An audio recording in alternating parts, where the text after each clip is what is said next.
යෝ බොයිස් ඉතින් අද මම ඔයගොල්ලන්ට කියලා දෙන්නේ CapCut එක කොහොමද කම්පියුටර් එකේ ඩවුන්ලෝඩ් කරගන්නේ කියලා. අපි වැඩ කතා කරා වීඩියෝ එකට. ඉතින් වීඩියෝ එකට යන්න කලින් මම මතක් කරනවා මෙතෙන්ට YouTube channel එක subscribe කරගන්න කියලා. අපි යම් වැඩ කතා කරා වීඩියෝ එකට.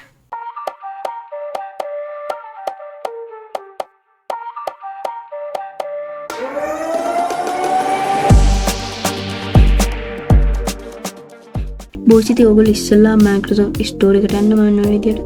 ඔයගොල්ලෝට පේන ඇති මේකට ගිහිල්ලා CapCut කියලා ගහන්න. බොස් පේන ඇති CapCut එක තියෙනවා. ඒක එකපාරක් ඔබන්න.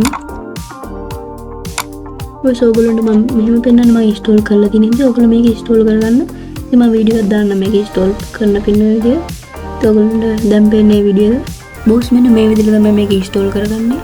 මේක සාමාන්‍යයෙන් MB 706ක් වගේ තමයි වෙන්නේ. ඉතින් මම මේක ස්පීඩ් කරනවා මොකද වීඩියෝ එක දික් වෙනවා ඉඳලා.